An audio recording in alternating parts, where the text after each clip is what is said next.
Hello friends, welcome to Sneha's kitchen.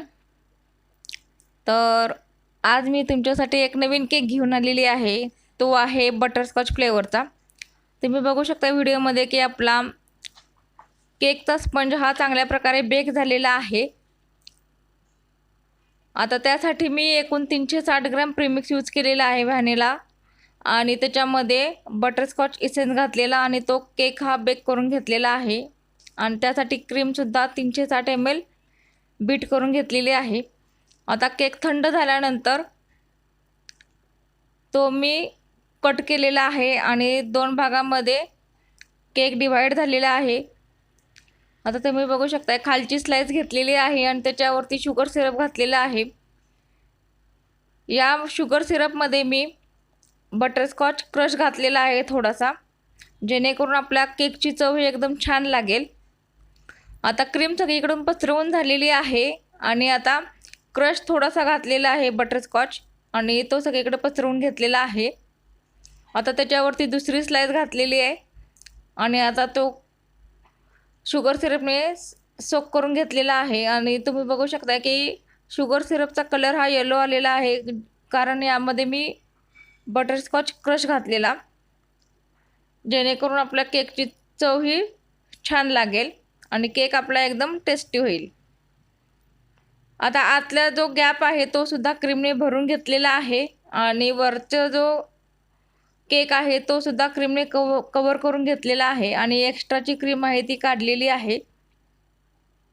सुरुवातीला cake हा क्रमकोट करून घेतलेला आहे आणि मग आता त्याच्यावरती मी केक हा आयसिंग करायला घेणार आहे। केक हा क्रमकोट का करून घेता, जेणेकरून त्याचे जे केकचे जे तुकडे असतात ते आपल्या क्रीममध्ये येणार नाहीत। आणि जेव्हा तुम्ही केक हा क्रमकोट करून घ्याल तेव्हा तो फ्रीजमध्ये थोडा वेळ सेट करून घ्या आणि मगच आयसिंग करायला घ्या। आता सगळ्या बाजूने क्रीम लावून घेतलेली आहे आणि त्याला आता फिनिशिंग चांगल्या प्रकारे देणार आहे। एक्स्ट्रा जी क्रीम आहे ती स्पॅच्युलाने काढून घेतलेली आहे, तुम्ही बघू शकताय। आता प्लेन स्क्रॅपर घेतलेला आहे आणि त्याला फिनिशिंग हे चांगल्या प्रकारे दिलेला आहे। तुम्ही बघू शकता व्हिडिओत की फिनिशिंग हे चांगल्या प्रकारे आलेलं आहे आपल्या केकला।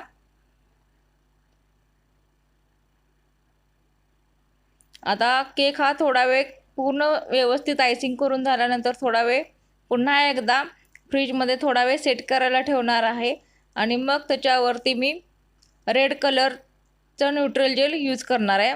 आणि रेड कलरचं न्यूट्रल जेल तयार करण्यासाठी मी व्हाईट न्यूट्रल जेल घेतलेला आहे, सेम जे ट्रान्सपरंट असतं ते, आणि त्याच्यामध्ये रेड कलरचा जेल कलर घातलेला आहे, जेणेकरून न्यूट्रल जेलचं फिनिशिंग आणि त्याचा कलर हे खूप सुंदर दिसेल। आणि यासाठी मी खास तुम्हाला सल्ला देईन की जेल कलर त्यासाठी यूज करा। फ्रेंड्स, तुम्ही जर स्नेहाज किचन जर पहिल्यांदाच पाहत असाल तर स्नेहाज किचनला सबस्क्राईब करा। व्हिडिओ आवडत असेल तर लाईक करा, शेअर करा, कमेंट करा आणि बेल आयकॉन नक्की दाबा, जेणेकरून तुम्हाला माझ्या नवनवीन व्हिडिओचं नोटिफिकेशन मिळून जाईल। आता तुम्ही बघू शकताय की केकचं फिनिशिंग हे चांगल्या प्रकारे झालेलं आहे आणि एक्स्ट्राची क्रीम आहे ती सुद्धा आपली काढून झालेली आहे।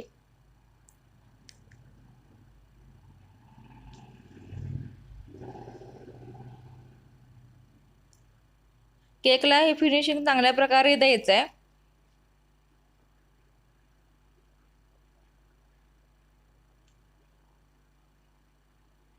आता केक हा आपला आयसिंग करून झालेला आहे। आता तुम्ही बघू शकता की न्यूट्रल जेल आपलं रेड कलरचं तयार झालेलं आहे आणि त्याचं शायनिंग पण खूप छान आलेलं आहे, कलर पण खूप सुंदर आहे। आता तो स्पॅच्युलाने सगळीकडे न्यूट्रल जेल हे पसरवून घेणार आहे, कारण पूर्ण केक हा मी रेड कलरच्या न्यूट्रल जेलने कवर करून घेणार आहे। न्यूट्रल जेल जर घट्ट असेल तर त्यात थोडंसं पाणी घालायचं आणि आपल्याला जसं न्यूट्रल जेल हवं आहे केकसाठी त्यानुसार ते ॲडजस्ट करायचं आहे। म्हणजे ते आपल्याला न्यूट्रल जेल पातळ हवं की घट्ट हवं त्यानुसार त्याच्यामध्ये पाणी घालायचं आहे आणि न्यूट्रल जेल हे ॲडजस्ट करून घ्यायचं आहे आणि सगळीकडे पसरवून घ्यायचं आहे.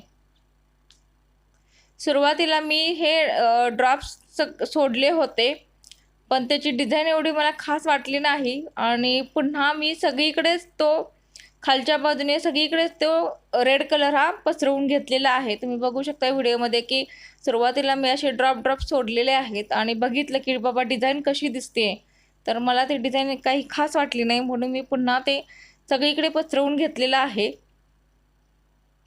तुम्ही बघू शकताय की लाईटीचं रिफ्लेक्शन ह्या केकमध्ये पडलेलं आहे. आपल्याला रिफ्लेक्शन दिसतं आहे लाईटचं. यावरून हा कलर किती सुंदर आहे आणि केक हा किती आपला अट्रॅक्टिव्ह होणार आहे यावरूनच आपल्याला दिसून येते.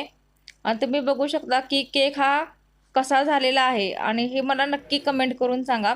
आता सगळीकडे पसरवून झालेला आहे आणि छोटंसं नोझल घेतलेलं आहे आणि M1 नोझल पण यूज केलेलं आहे आणि त्यानं फुलं काढलेली आहे छोटी छोटी आणि कस्टमरचं नाव टाकलेलं आहे आणि आपला केक तयार झाला.